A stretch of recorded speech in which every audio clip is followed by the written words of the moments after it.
A segunda metade do século XX iniciouse en Vigo unha crise económica. Pero a partir dos anos 60 e sobre todo os 70, esa crise deu paso a unha recuperación que repercutiu nunha prosperidade económica e social, que fixo que a cidade tivera un boom demográfico de proporcións nunca vistas ata entón. Por iso, o noso traballo está baseado nun dos barrios que naceu dese boom, desa prosperidade, que é o barrio de Coia.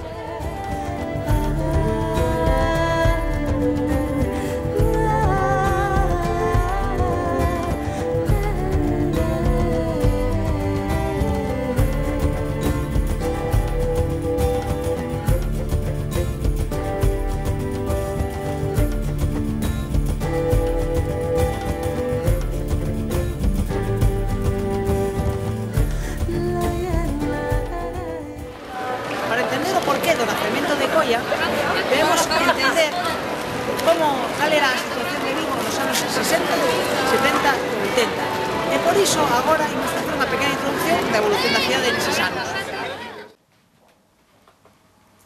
A pesar de que, desde finais da Idade Moderna, a ría comezaría a dar os primeiros sinais de mellora e progreso económico, principalmente grazas á chegada de emigrantes cataláns interesados na industria pesqueira e conserveira, sería desde finais do século XIX e inicios do XX cando Vigo coñecería un verdadeiro despegue económico, aínda que non libre de períodos de crise e decadencia.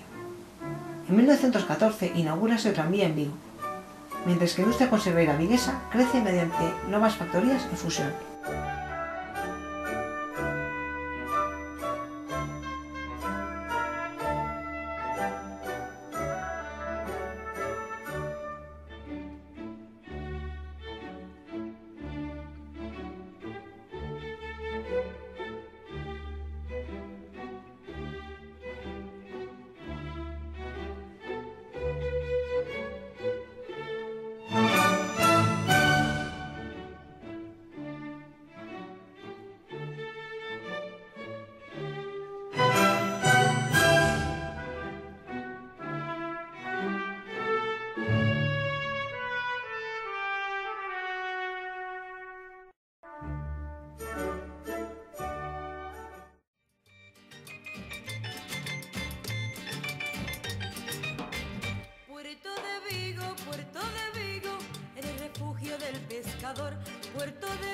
Puerto de Vigo, un paraíso lleno de amor.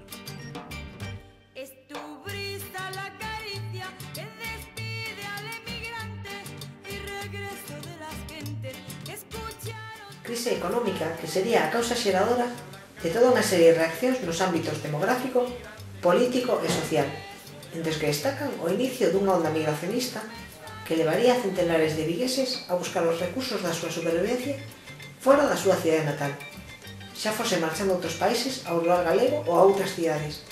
Tamén unha xeralización dun severo empobrecemento entre ambas capas da sociedade, provocando que moitos individuos caesen na dependencia económica ou, incluso, na pobreza absoluta e a caridade, o que, aínda que poida parecer sorprendente, non afectou únicamente ás capas medias e baixas da sociedade, senón tamén a algunhas das máis altas luces da comunidade viguesa. Aínda que estas non se chegar ao estado ao que as capas medias e baixas da sociedade empobrecidas chegarían, contarían coa sempre existente axuda e solidaridade de clase. E, asimismo, a súa decadencia débese a factores non únicamente económicos, senón tamén sociopolíticos e culturais.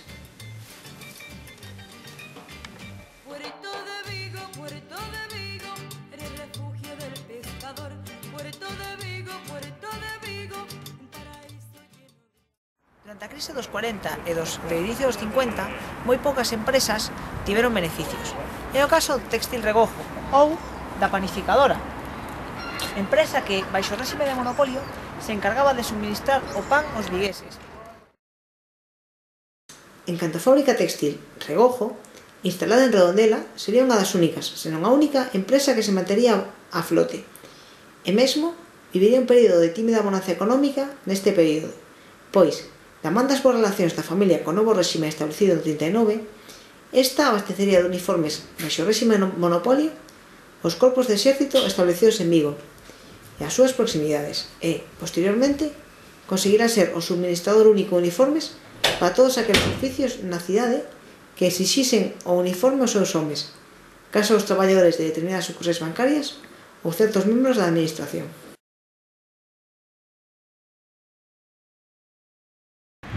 A crise foi remitindo e deu paso a un novo período de esplendor económico, baseado na zona franca. Unha mostra diso é a instalación de varias empresas, entre elas Citroën. Houbo intentos anteriores de crear unha refinería, pero finalmente foi levada a Coruña. A zona franca é un amplo territorio situado ao sur de Vigo que goza de réxime aduaneiro especial, con privilexios como a exención de dereitos arancelarios para produtos e mercaderías estranxeiras e toda unha serie de outras vantaxes fiscais, para cuxa administración e explotación o Estado español fundou en 1947 o Consorcio da Zona Franca de Vigo, institución pública constituída por representantes do Concello da cidade, a Autoridade Portuaria, a Deputación de Pontevedra, a Cámara de Comercio e o propio Estado español. Ademais destes privilexios, Citroën goza de toda unha serie de condicións como acceso privilexiado a cotas e divisas. Citroën foi a primeira empresa en instalarse na zona franca, a raíz das facilidades que lle proporcionaba o consorcio. Sen embargo, o seu pulo non se dará ata os anos 60 e sobre todo 70, e a partir de entón cando empeza a notar os seus efectos na poboación viguesa.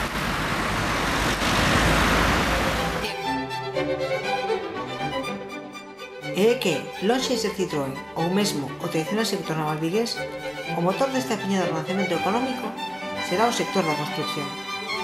Ben é certo que o despegue deste sector sería consecuencia tanto dunha poboación viguesa en crecemento como o despertar das industrias naval, pesqueira e conserveira, e das primeiras rabexadas da automobilística.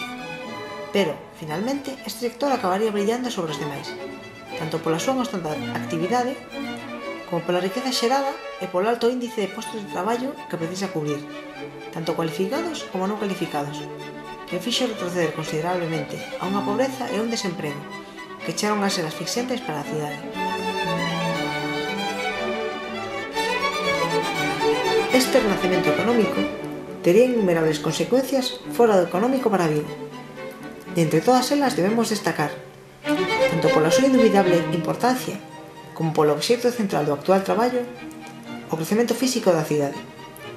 A nova e crecente oferta laboral atraería inxentes masas poboacionais cara á cidade. Miles de persoas comezarían a chegar das áreas rurais próximas a Vigo, así como de poboacións semiurbanas e cidades galegas, como Ourense, do que aínda queda un vivo recordo no sentimento e a memoria dos habitantes de Vigo, especialmente nos chistes, nos que son tratados como parvos.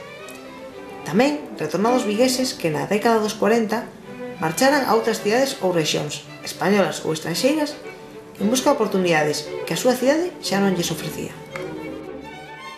Vigo comezaba a alzarse como un faro de prosperidade e o seu nome pasou a ser promesa de innumerables oportunidades.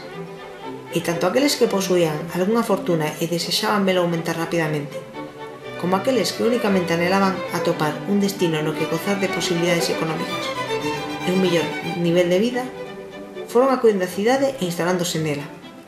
O crecemento da cidade convertiríase no seu propio motor e a demanda da construcción, entre outros sectores, acabaría chegando a ser a súa propia fonte de combustión.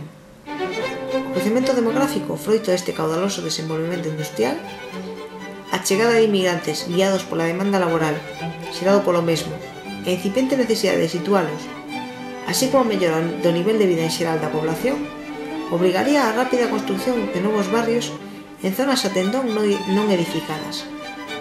Inmensos espacios dedicados ao campo e terra virxe serían conquistados pola edificación e neles alzaríanse barrios dormitorios cuxa única función era aloxar a todos aqueles que chegaban á cidade, alimentando a máquina industrial sectorialmente diversificada na que se estaba convertendo Vigo.